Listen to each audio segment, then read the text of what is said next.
noite a todos, graça e paz. Nesse momento estarei fazendo uma oração para dar início a este culto, maravilhoso. Peço que você ore juntamente comigo. Soberano Deus, eterno Pai, Pai querido, Pai amado, muito obrigado, Senhor, por esta oportunidade, Senhor. Muito obrigado, Senhor Jesus Cristo, por tudo que o Senhor tem feito. Pai, eu te peço, abençoa a vida de cada um que me ouve, Senhor, cada um que me assiste, Senhor, meu Deus, cada um que está acompanhando, Senhor Deus, este culto.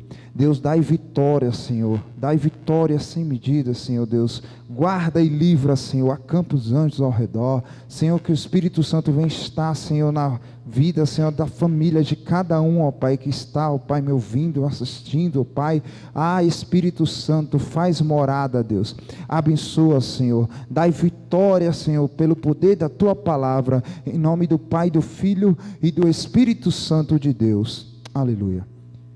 Está lendo aqui, aleluia, na primeira epístola de João, no seu capítulo 2, aleluia, e no seu versículo 15, amém, que diz assim: não ameis o mundo, nem as coisas que há no mundo.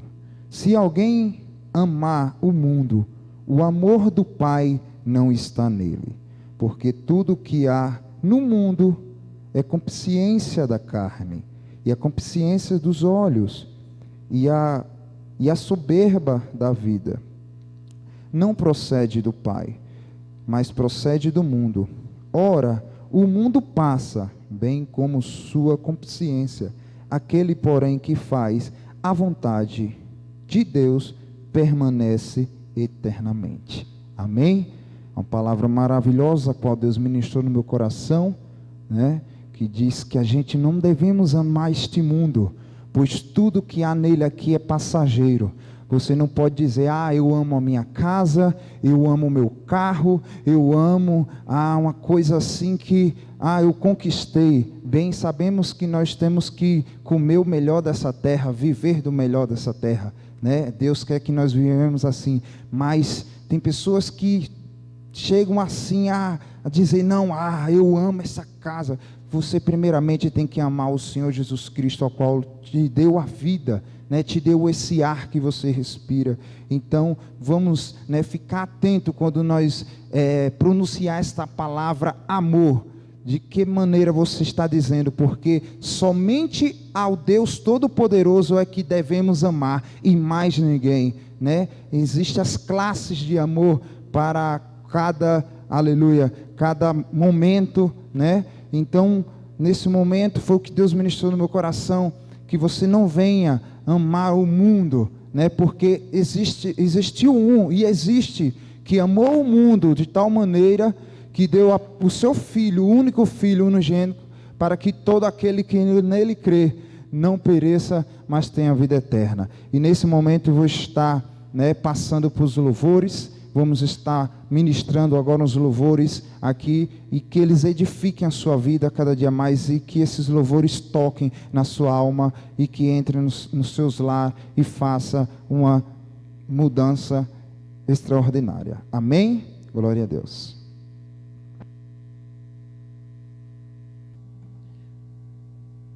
Amém. Boa noite a todos, a graça e a paz do Senhor Jesus. Vamos continuar louvando ao Senhor, mas antes de passar para essa outra parte do louvor, eu gostaria de compartilhar um versículo com os irmãos. Se encontra em Colossenses 1, capítulo 4, do versículo 6, diz: não andeis ansiosos de coisa alguma, em tudo, porém, sejam conhecidas diante de Deus as vossas petições, pela oração e pela súplica, com ações de graças. Amém, Senhor. Glórias a Deus. A Ti que louvamos, Pai, merecedor de todo louvor, de toda adoração. Toda honra e graça seja dada a Ti, Senhor.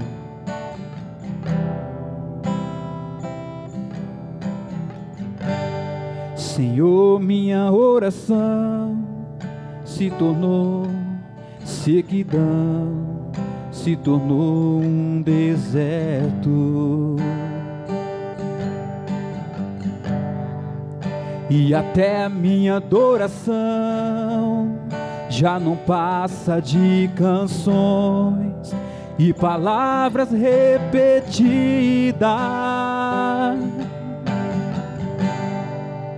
Senhor, minha oração se tornou sequidão, se tornou um deserto, e até minha adoração, e até minha adoração já não passa de canções e palavras repetidas. Abre o céu, Senhor, e deixa a chuva descer. A terra seca está aqui, a terra seca sou eu. Oh Deus, a terra seca está aqui, Pai. A terra seca está aqui. Diga, a terra seca sou eu. A terra seca sou eu. Deixa a água descer, deixa a chuva molhar, encharcar, encharcar essa terra seca. Oh Deus, deixa a água descer, deixa a chuva molhar, encharcar, encharcar essa terra seca. Vem, Senhor.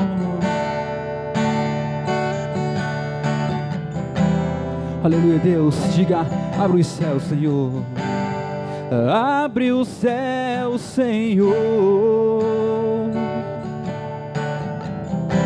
e deixa a chuva descer. Diga, a terra seca está aqui.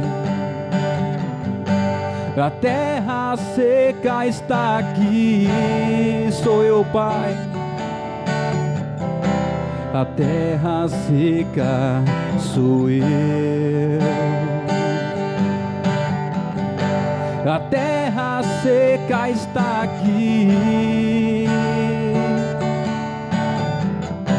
A terra seca sou eu.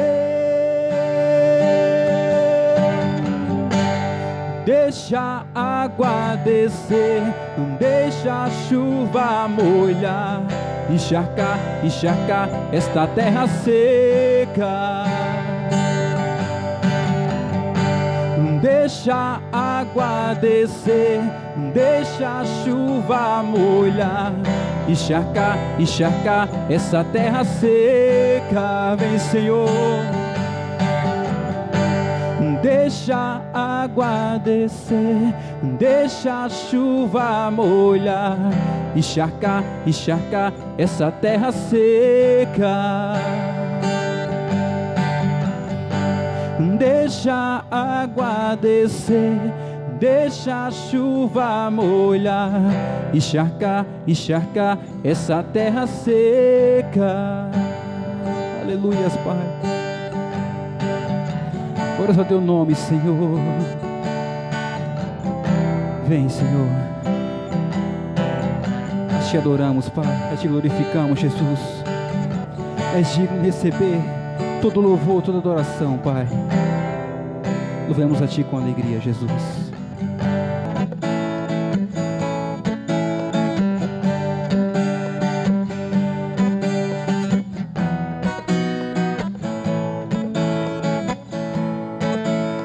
E se Deus é fiel para cumprir toda palavra dita a mim, Deus é fiel, Deus é fiel. E se Deus é fiel para cumprir toda promessa feita a mim, Deus é fiel, Deus é fiel. Diga, eu não morrerei, eu não morrerei, enquanto o Senhor não cumprir em mim todos os sonhos que Ele mesmo sonhou pra mim. Eu quero viver em santidade e adoração, pois é só dele, somente dele o meu coração. Diga: Deus é fiel. E sim, Deus é fiel para cumprir toda palavra dita a mim. Deus é fiel, aleluia, Senhor. Sim, Deus é. E sim, Deus é fiel para cumprir toda promessa feita a mim. Deus é fiel, Deus é fiel. Eu não morrerei enquanto o Senhor não cumprir em mim com todos os sonhos que Ele mesmo sonhou pra mim. Eu quero viver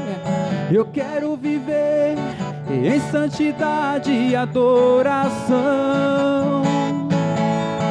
pois é só dele, somente dele o meu coração. Eu não morrerei enquanto o Senhor não cumprir em mim com todos os sonhos que Ele mesmo sonhou pra mim. Eu quero viver em santidade e adoração, pois é só dele, somente dele o meu coração. Eu quero viver em santidade e adoração, pois é só dele, somente dele o meu coração. Sim, Deus é fiel. Aleluias, Pai. Graças ao teu nome, Senhor. Amém. Boa noite a todos.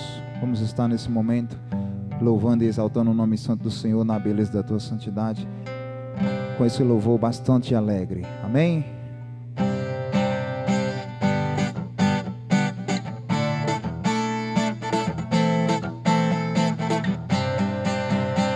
O tempo de cantar chegou, o tempo de dançar chegou, o tempo de cantar chegou, o tempo de dançar chegou. E ele vem saltando pelos montes. E ele vem saltando pelos montes. E seus cabelos são brancos como a neve. E seus cabelos são brancos como a neve. E os seus olhos a fogo. Incendeia, Senhor, a tua noiva. Incendeia, Senhor, a tua igreja. Incendeia, Senhor, a tua casa. Vem me incendiar. Incendeia, Senhor, a tua noiva. Incendeia, Senhor, a tua igreja. Incendeia, Senhor, a tua casa. Vem incendiar. O tempo de cantar chegou. O tempo de dançar chegou. O tempo de cantar chegou. O tempo de dançar chegou. E ele vem saltando pelos montes. E ele vem saltando pelos montes. E seus cabelos são brancos como a neve. E seus cabelos são brancos como a neve. E os seus olhos, nos teus olhos há fogo. Incendeia, Senhor, a tua noiva. Incendeia, Senhor, a tua igreja. Incendeia, Senhor, a tua casa. Vem incendiar. Incendeia, Senhor, a tua noiva. Incendeia, Senhor, a tua igreja. Incendeia, Senhor, a tua casa. Vem incendiar. Incendeia, Senhor, a tua noiva. Incendeia, Senhor, a tua igreja. Incendeia, Senhor, a tua casa. Vem incendiar. Você pode dizer esse refrão comigo? Incendeia, Senhor, a tua noiva.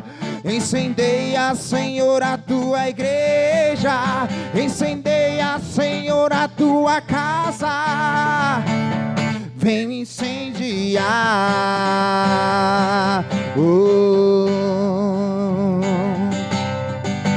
Glória a Deus, aleluia. Deus é bom, maravilhoso. Vamos estar continuando louvando o nome santo do Senhor. Aleluia. Porque Deus, Ele é fiel. Se você conhece também esse louvor que é bastante lindo, louve juntamente comigo, que diz assim: és a nossa estrela da manhã, Cordeiro Santo que nos trouxe a paz. Em tuas mãos está todo vencer.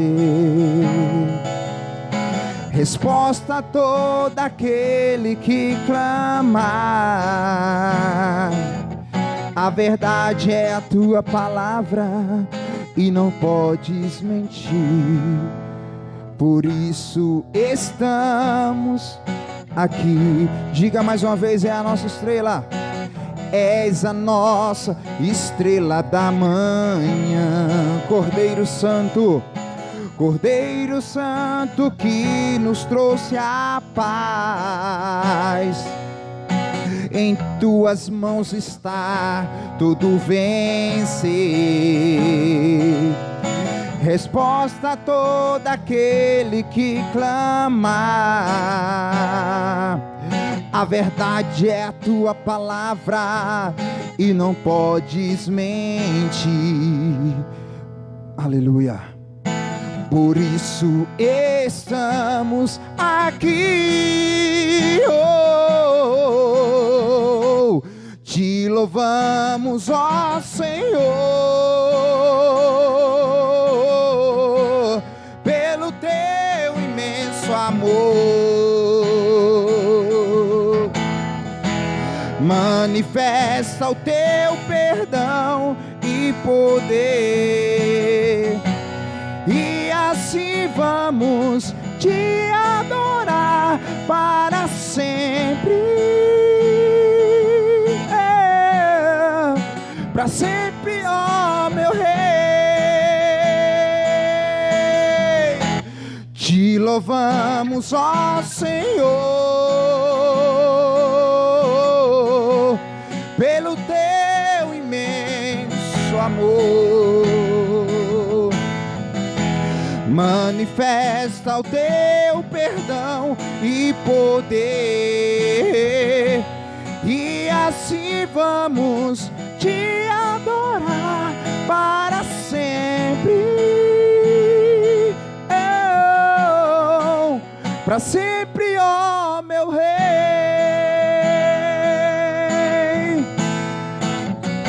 Aleluia. Tu és a nossa estrela da manhã, Pai. Tu és o Deus Todo-Poderoso. Tu és a rosa de Saron. Tu és o lírio dos vales. Tu és a nossa estrela da manhã. Aleluia. És a nossa estrela da manhã. Louve comigo aí agora. Cordeiro Santo que nos trouxe a paz.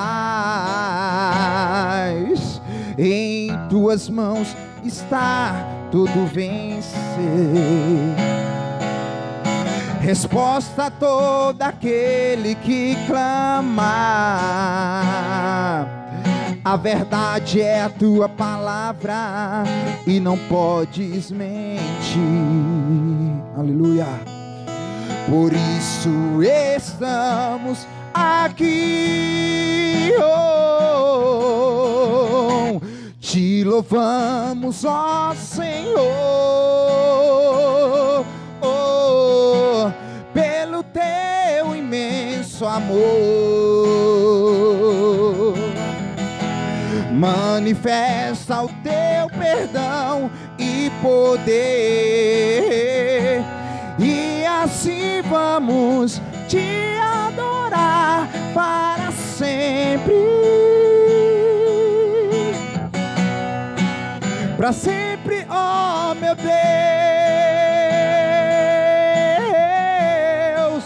Para sempre, ó meu Deus. Para sempre, ó meu Deus. Aleluia. Deus, ele é maravilhoso, Deus é grande, Deus é lindo, Deus é soberano. Aleluia. Continuando louvando o nome santo dele. Aleluia. Quantos aqui precisa aprender mais, né, de Deus? Todos nós precisamos aprender cada dia mais, porque ele é quem cuida de nós. Diga aí para você onde você está: Deus cuida de mim. Aleluia. Deus, ele é maravilhoso. Diga: Deus cuida de mim. Na sombra das tuas asas ele cuida de mim. Aleluia. Ele é um Deus protetor. Glória a Deus. Então, se você conhece essa canção, você vai louvar juntamente comigo assim. Aleluia. Sinta o Espírito Santo aí agora lhe tocar. Sinta o Espírito Santo te encher agora de paz, de calmaria. Aleluia.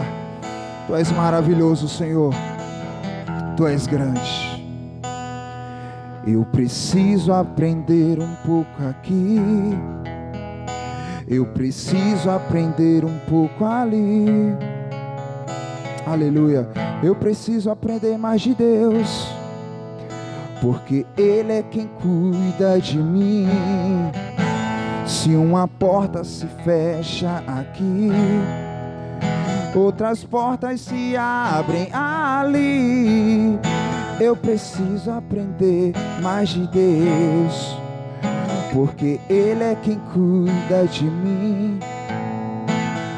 Deus cuida de mim. Se você conhece, louve. Deus cuida de mim. Na sombra das tuas asas Deus cuida de mim. Eu amo a sua casa e não ando sozinho. Não estou sozinho, pois sei Deus cuida de mim. Oh, Deus cuida de mim. Na sombra das tuas asas Deus cuida de mim. Eu amo a sua casa e não ando sozinho. Não estou sozinho, pois sei que Deus cuida de mim. Se na vida não tem direção, é preciso tomar uma decisão. Eu sei que existe um Deus que me ama, Ele quer me dar a mão. Se uma porta se fecha aqui, outras portas se abrem ali. Eu preciso aprender mais de Deus, porque Ele é quem cuida de mim. Diga: Deus cuida de mim. Oh, Deus cuida de mim. Na sombra das tuas asas Deus cuida de mim. Eu amo a sua casa e não ando sozinho. Não estou sozinho, pois sei que Deus cuida de mim. Deus cuida de mim. Na sombra das tuas asas, Deus cuida de mim. Eu amo a sua casa e não estou sozinho. Aleluia. Pois sei que Deus cuida de mim. Deus cuida de mim. Na sombra das tuas asas, Deus cuida de mim. Eu amo a sua casa e não ando sozinho, não estou sozinho, pois sei que Deus cuida de mim. Amém. Que Deus em Cristo abençoe a sua vida cada dia mais e mais. A graça e paz a todos. Hoje nós estaremos estudando a palavra de Deus expositivamente. Eu quero convidar você a, antes de iniciarmos nossos estudos na palavra de Deus, que será baseado em 1 Timóteo do capítulo 3, do versículo 1 ao versículo 7, eu quero convidar você para orar. Que Deus possa nos abençoar e nos possa dar entendimento da sua palavra. Feche os seus olhos e ore comigo em nome de Jesus. Senhor, nessa noite nós estamos aqui para aprender de Ti. Fala profundamente ao nosso coração. Convém que o homem se cale e que o Senhor possa trazer o entendimento que os Teus filhos precisam ouvir. Senhor Deus, que o Teu Espírito Santo, que sonda e conhece os nossos corações, possa nos alimentar com a Tua palavra nessa noite. É o que nós desejamos como noiva do Cordeiro, em nome de Teu Filho Jesus. Amém. Nós queremos examinar nesse texto, 1 Timóteo capítulo 3, de 1 a 7, carta que o apóstolo Paulo escreve para Timóteo, e que esse possa pegar essas palavras como regras para escolher homens que sejam pastores nas igrejas daquela época, mas isso também serve para os dias de hoje. Nós temos visto todo tipo de escândalo entre pastores. Nós temos visto homens que usam droga para poder pregar em certos eventos e fundam o ministério e continuam trabalhando como se nada tivesse acontecido. Quando nós procuramos nas redes sociais sobre escândalo de pastores, nós temos visto os mais vastos possíveis, mesmo daqueles que pregam heresias escandalosas para dentro da igreja, como aqueles que produzem escândalos sexuais, financeiros, que destroem igrejas, que acabam com a vida sentimental. E essa crise da igreja brasileira, essa crise de pandemia de pastores falsos na igreja brasileira, tem custado muito ao reino do céu. Hoje são 10 milhões de desigrejados, 10 milhões de pessoas que estão insatisfeitas com a igreja brasileira. E quando nós perguntamos para esses desigrejados quais os principais motivos que o levam a não querer mais voltar a congregar, eles sempre dizem basicamente isso, porque eu sofri isso na mão do pastor tal, do evangelista tal, do missionário tal. Alguém que visitou a minha casa esses dias disse que abandonou a igreja porque em um momento de luto o pastor cobrou para estar presente naquele velório. Isso arruinou. Conheço pessoas que se entristeceram por descobrir um escândalo sexual daqueles homens que deveriam trazer pureza para dentro da casa do Senhor. Hoje eu quero convidar você a ler o critério básico de como consagrar um homem. A igreja deve olhar para esses requisitos e deve pensar sobre como elas devem escolher aqueles que serão os pastores das ovelhas. E existe essa regra: se um pastor não cumpre o que está escrito aqui, eu lamento dizer que talvez a igreja não tenha analisado bem como deveria ter sido a candidatura desse homem ao ministério. A palavra de Deus diz em 1 Timóteo capítulo 3, a partir do versículo 1, o seguinte: fiel é a palavra. Se alguém aspira ao episcopado, excelente obra almeja. A primeira coisa que nós percebemos, que desejar o ministério é alguma coisa muito boa, é alguma coisa excelente, é algo maravilhoso. Mas lembrem-se, se alguém, esse alguém para aspirar a ser um pastor, precisa ter um genuíno chamado da parte de Deus. Ela tem que ter uma vocação interior, porque ministério não é para aventureiros, desses que aparecem se declarando pastor, evangelistas, apóstolos, mestres, desses que aparecem dizendo que tem um testemunho maravilhoso para contar. Ministério não é para aventureiros, ministério não é para aquele que está frustrado profissionalmente. Nós temos visto muitas pessoas que não conseguiram ser financeiramente satisfeitas no seu trabalho secular e usam o ministério como uma válvula de escape. Ministério também não é para preguiçosos. Quando nós pensamos sobre ministério, do ponto de vista das pessoas que não entendem o que é ministério, parece que é não fazer nada, é acordar tarde, é preparar uma mensagem de 1 hora num domingo, mas ministério não é para preguiçosos, ministério é para homens ativos, homens que desenvolvem a palavra de Deus, que se dedicam no estudo da palavra, homens que buscam a palavra de Deus profundamente, que se dedicam na oração, se dedicam em jejum, se dedicam em visitas, em entendimento do que é ministério. Ministério também, se alguém aspira ao episcopado, essa pessoa não pode ser gananciosa. Então, se você tem um chamado, ou se você conhece alguém que tem um chamado, e essa pessoa pensa que ela vai ganhar dinheiro com isso, entenda que ministério não é para gananciosos. A primeira coisa que alguém que tem um chamado e aspira a ser um pastor é dar mais do que receber.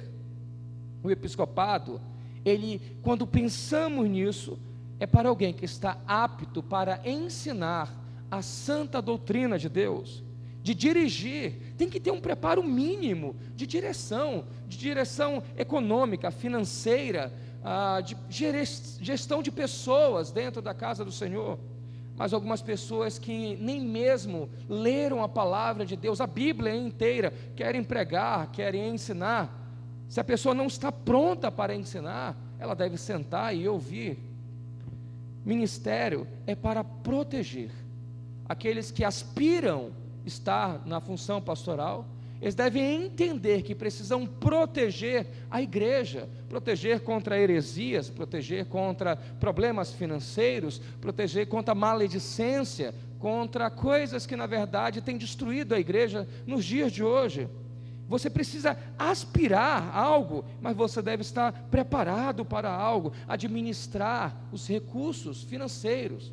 Algumas pessoas não conseguem administrar nem mesmo os recursos da sua própria casa, nem mesmo o seu salário, mas querem opinar em como gastar o dinheiro na obra de Deus. Aquele que aspira ao episcopado precisa entender que ele tem que ser preparado para pastorear as ovelhas, e que essas ovelhas não são suas.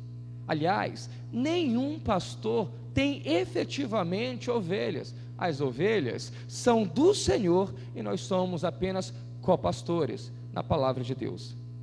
Agora, alguns critérios precisam ser analisados, e a igreja brasileira tem tido alguns descasos com isso. O primeiro descaso é em examinar a vida de um candidato. Você já percebeu que existem igrejas que têm 5, 6, 8 pastores, e que você não sabe nem exatamente como é a vida desse, simplesmente porque fala bem, porque se comporta bem, então ele se ajoelha, em algum momento as igrejas colocam a mão sobre a cabeça dele, e simplesmente o declaram pastor, e ele sai dizendo eu sou pastor, mas não examinam a vida daquele homem, ou daquela mulher, dependendo da igreja. Há uma banalização do título. Há algum tempo atrás, quando você dizia eu sou pastor, havia um respeito, existia aí um cuidado. O pastor era muito respeitado como padre. Hoje, um pastor é só mais um. E se você chega em uma loja para abrir um crediário e você diz que é pastor, você pode ter certeza que a pessoa que está ouvindo qual a sua profissão vai mudar completamente depois que você diz que é pastor. A igreja precisa tomar cuidado com isso. Todo mundo é pastor. ordena-se um homem ao pastorado, e já chamam a sua mulher de pastora. Isso é um erro. Se ele tem chamado, não necessariamente o chamado da sua mulher é ser pastora, mas basicamente, mulher de pastor é chamada no Brasil pastora. Isso é banalizar o título. Nós precisamos entender também que essa pessoa precisa ter uma vida que não venha envergonhar o Evangelho. Ele está aspirando o episcopado, o pastorado, isso é bom, mas isso não é tudo. Nem todos que são chamados são escolhidos. A igreja brasileira, ela precisa focar nisso. A igreja brasileira precisa começar a rever os seus conceitos e cuidar para que esse tipo de erro não venha a acontecer dentro de nossas igrejas. O versículo 2 diz: é necessário, portanto, que o bispo seja irrepreensível, esposo de uma só mulher, temperante, sóbrio, modesto, hospitaleiro e apto para ensinar. Eu quero começar aqui de trás para frente. Apto para ensinar. Queridos, eu quero que você entenda que eu não estou desmerecendo nenhum homem que tem o título de pastor no Brasil, mas uma pessoa que não conhece a palavra de Deus, que não consegue estudar a palavra de Deus, que não tem dedicação no examinar a palavra de Deus, essa pessoa, ela não está pronta para exercer o ministério. Ok, mas ele é uma pessoa espiritualmente maravilhosa, mas a palavra de Deus diz que uma das exigências de um pastor é ser apto para ensinar. Se a pessoa não tem conhecimento, como ela vai alimentar domingo após domingo, culto após culto, as suas ovelhas? Daqui então acontecem muitos problemas, por não estar apto a ensinar. Há uma fraqueza espiritual dentro dos membros das igrejas, porque não são bem alimentados. O texto diz também, logo no começo, que esse homem precisa ser irrepreensível, e aqui eu chamo a atenção de vocês. Primeiro, irrepreensível quer dizer que há um testemunho de vida. As igrejas têm examinado os homens que chegam. Eu vejo constantemente em muitas igrejas cartazes dizendo: pastor fulano, o apóstolo fulano vai estar pregando aqui. Mas alguém viu como é a vida desse homem? Como ele se comporta na sua casa? Qual é o testemunho familiar dele? O que a sua esposa fala dele? O que seus filhos falam deles quando ninguém está olhando? Qual é o testemunho ministerial dele? O que os outros pastores falam dele?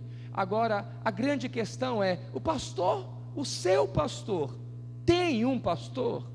Ele presta a sua vida a alguém? Ele está sendo pastoreado por alguém? Porque é muito fácil. Eu digo, eu sou pastor, e com quem é seu pastor? Deus. Isso não é verdade. Você precisa de alguém sobre a sua vida. Como que está o nome desses pastores na praça? SPC, Serasa, Polícia Civil, Polícia Militar. Eu vejo os testemunhos mais horríveis, de pastores dizendo que foram traficantes, que roubaram bancos e mataram, e pregam em algumas igrejas dizendo: olha, Deus transformou a minha vida, eu acredito nisso.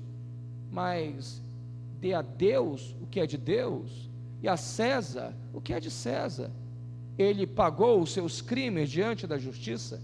Porque sim, Deus perdoa, Ele transforma, mas o homicídio fica lá.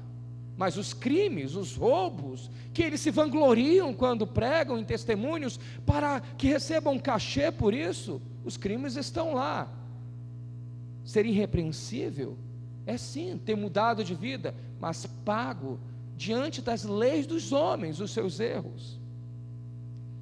O segundo ponto nesse versículo diz que ele deve ser esposo de uma só mulher. Queridos, o que eu mais escuto é pastores vindo de 1, 2, 3, 4 casamentos. E hoje nós temos na mídia cantores e pastores que já estão no seu 3º casamento e continuam pastor. Eles casaram-se com uma, mulher que serviu durante aquele período que estavam casados na igreja, mas por um motivo que nesse momento não nos vale discutir, ele se divorcia, e ele casa com uma segunda, casa com uma terceira, aí escândalo, a igreja perdoa. Esposo de uma única mulher. Esse texto pode ser entendido casado apenas uma única vez. Alguém diz então, peraí, o senhor está dizendo que é errado um pastor ter tido um divórcio? Eu não estou questionando aqui a questão do divórcio. O que eu estou questionando aqui é os motivos desse divórcio. Por que está acontecendo isso? Ele é fiel realmente à sua esposa? Quais escândalos estão por trás? Muitas vezes ele é casado 2 vezes porque ficou viúvo, ou porque a mulher descrente realmente não o quis mais, mas deve ser analisado caso a caso, e a igreja precisa ter critérios duros quanto a isso. Não é porque os membros das igrejas casam e se divorciam de qualquer jeito, que no ministério precisa ser assim. Deve haver critérios para um pastor, e o texto diz muito claramente: esposo de uma só mulher. Aqui a fidelidade, aqui a pureza conjugal, a pureza familiar. A sua esposa o acompanha.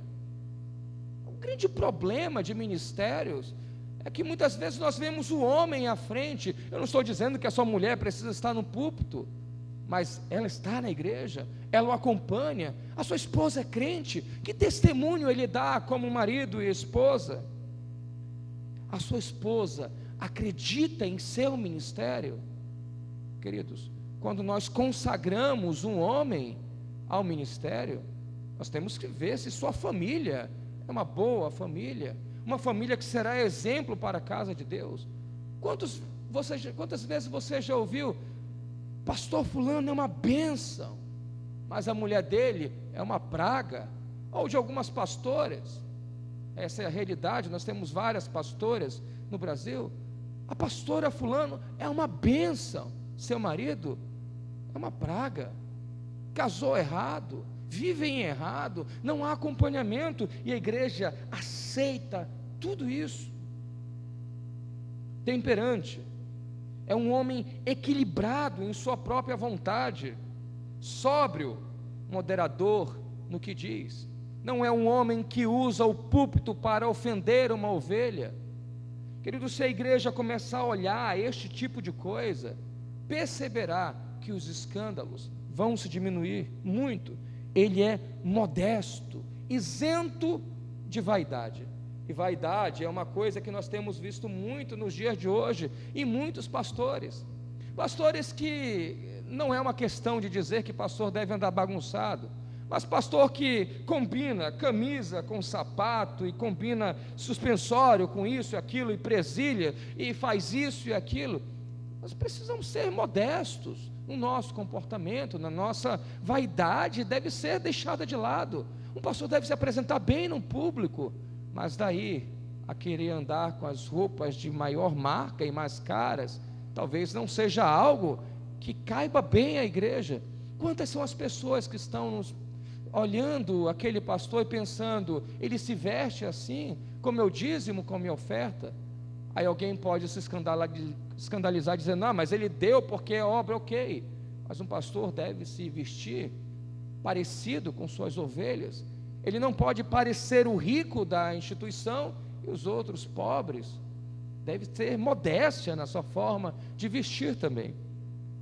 O versículo 3 diz que esse homem que aspira o episcopado e que vai ser consagrado a pastor em algum momento, não pode ser dado a vinho, não pode ser violento, porém cordato, inimigo de contendas, não avarento. Queridos, pastores não bebem, simples assim. E não bebem porque há uma proibição na palavra de Deus, não bebem porque eles olham o mundo e veem a quantidade de pessoas que morrem por causa de bebidas. Então eles, compartilhando dessa dor que o mundo sente pelo álcool, eles dizem: olha, isso não faz parte. Mas quantos escândalos de pastores que bebem nós temos visto em nossos dias, pastores drogados, com vícios imundos. Pastores não são violentos, é o que diz aqui, violento na forma de pregar. Pastores que batem no peito, diz: eu te amaldiçoo. Se você sair daqui, você não recebe a minha bênção. Isso não é o perfil de um homem chamado para estar na casa de Deus como líder da casa do Senhor. Pastor, ele não é violento nem com aqueles que o traem, aqueles que lhe apunhalam, ele abraça os seus inimigos. O pastor deve ser inimigo de contendas. Agora, recentemente nós temos visto guerras na internet, pastor tal fazendo vídeo para xingar o outro, e o outro fazendo um vídeo para denegrir a imagem, porque teu passado é isso, teu passado é aquilo. Um pastor, ele não é preso nesse tipo de pensamentos, ele não anda em contendas, ele é inimigo de contendas.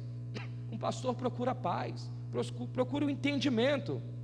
Um bom pastor jamais faria vídeos para estar denegrindo a imagem de outro, ou querendo provar que é melhor do que um outro pastor. Agora, uma questão que talvez a igreja deve analisar, e eu vou ler os 2 versículos sequenciais, o 4 e o 5 vou ler juntos, que é talvez um dos critérios mais básicos que a igreja deve analisar, que na verdade, quando nós analisamos, vemos que muitos não deveriam ter esse título, que é tão lindo, que é utilizado de forma tão degradante, pejorativa nos dias de hoje. 1 Timóteo capítulo 3, de 4 a 5 diz: e que governe bem a sua própria casa, criando os filhos sob disciplina, com todo respeito, pois se alguém não governa bem sua própria casa, como cuidará da igreja de Deus? Aqui eu escutei alguém falar, alguém que estava à frente de um ministério, com a vida toda destruída, com a família arrebentada, ninguém crente, e teve a capacidade de declarar que Deus havia falado: filho, cuida dos meus, que eu cuido dos teus. Isso é uma mentira. Se o homem não consegue administrar a sua casa, se sua esposa não é feliz, se seus filhos não amam a palavra de Deus, tem um problema nesse homem. Algumas pessoas dizem: não, isso é a cruz do pastor. Isso não é a cruz, isso é a falta de capacidade dele de administrar a igreja, porque se ele não governa bem a própria casa, como que ele vai governar a igreja? Queridos, quando eu falo de governar bem a própria casa, eu estou falando de sustento. Alguns pastores não vivem da obra, mas também não trabalham fora, não sustentam-se de forma decente na obra e não querem trabalhar. Alguns pastores chegam a dizer o seguinte: eu vivo apenas para a obra de Deus, mas a mulher passa fome, os filhos passam necessidade, e ele, sendo humilhado, continua a dizer: não, eu vivo para a obra de Deus. Deus não quer isso. Ele não quer os teus filhos, pastores, passando humilhação, tua mulher passando necessidade. A obra de Deus, se ela não consegue te sustentar, faça como Paulo, trabalhe para o teu próprio sustento. Eu fico indignado quando eu vou na casa de alguns pastores, que sabe, a igreja tenta até dar um sustento, ele não tem, e aceita, e vive uma vida completamente difícil, uma casa cheia de privações. Os filhos desobedientes não valorizam o pai, não honram o seu pai como pastor, não colaboram como um pai, um missionário da palavra de Deus. Este homem deve ser analisado se ele serve para o ministério. Como cuidará da igreja com os filhos rebeldes, esposa descrente, igreja cheia de dívidas, casa vivendo uma situação abominável de problemas financeiros, um lar sem amor, um lar sem o Espírito de Deus, em contendas, e o nome no SPC e no Serasa ainda diz: eu estou fazendo a obra de Deus. Paulo, ele trabalhava para se sustentar. Se a tua igreja não consegue dar um sustento digno ao teu pastor, ele deve trabalhar. É que eu tenho certeza que muitos pastores vão até me agredir por falar isso, mas não há desculpas para viver uma vida completamente destruída, dizendo apenas que é porque vive da obra. Você não está vivendo a obra, isso é uma sobrevida. aquele que não trabalha, que também não coma, mas aquele que é digno no seu trabalho, esse jamais viu o justo mendigar o pão. Capítulo 13, versículo 6 diz: não seja neófito, para suceder que se ensoberbeça e incorra na condenação do diabo. Isso quer dizer, a palavra neófito, novo convertido. A pessoa se converteu ontem, 6 meses depois, ou no dia seguinte, é o pastor fulano. Eu vejo criancinhas sendo chamadas de pastores. Queridos, não seja neófito, não seja novo convertido. E ser novo convertido não é tempo, é maturidade. Não é porque fala bem. Ministério é uma escola que precisa ser exercida. Não seja novo na fé. Esses pastores precisam ter experiência. Não pode ser novo na vida, não pode ser novo na maturidade, novo na doutrina, novo no ensino. Um homem que deve se dedicar na palavra de Deus. Não aceita em igreja brasileira pastores neófitos, jovenzinhos. Eu falo, quando tinha 23 eu já pregava, 24 eu já pregava, 25 eu pregava. Hoje com 37 falar, eu penso, que bobagem eu falei quando eu era jovem. A igreja brasileira precisa ter critérios quanto a isso, para que não se ensoberbeça. Qualquer jovem que começa a alcançar um certo resultado sem experiência, ele cai na condenação do diabo. Por fim, o último versículo diz: pelo contrário, é necessário que ele tenha bom testemunho dos de fora, a fim de não cair no opróbrio e laço do diabo. Bom testemunho é alguma coisa que você conquista com o tempo. Quando um jovem ou alguém na sua igreja desejar ser pastor, pense, ele está apto para ensinar, ele tem capacidade, a sua família o apoia, ele tem um chamado verdadeiro, ele tem um bom testemunho, as pessoas falam bem dele, ele é um bom mestre da palavra de Deus, ele é crente verdadeiro, ou ele simplesmente é um rato de púlpito, que quer ficar chamando a atenção, e levando as pessoas à destruição. 1 Timóteo capítulo 5, versículo 22, a parte A diz: a ninguém imponha precipitadamente as mãos, não te torne cúmplice de pecados de outro. Dessa forma a igreja brasileira vai estar protegida dos escândalos, das heresias, de manter um grande fluxo de pessoas para fora da casa do Senhor, estará livre das prostituições, meninice religiosa. É muito bonito um jovem desejar ser pastor, um homem desejar ser pastor, mas existem critérios. Ele é esposo de uma só mulher, ele está apto para ensinar, ele tem conhecimento da palavra de Deus, ele tem bom testemunho, seus filhos são filhos obedientes, a sua casa é bem governada. A igreja brasileira precisa deixar muitas vezes de ser menina e aceitar todos aqueles que chegam dizendo que são pastor, e acabar com essa bobagem de pastor e pastora. Não necessariamente a mulher tem chamado. Aceitar todo mundo, crianças chamadas de pastor, homens que você não sabe nem de onde vieram e nem para onde vão, chamados de pastor, porque alguém pregou bem, é pastor, porque alguém canta, é pastor, porque alguém profetizou, é pastor. Existem critérios na palavra de Deus, e a igreja precisa examinar a vida dos candidatos.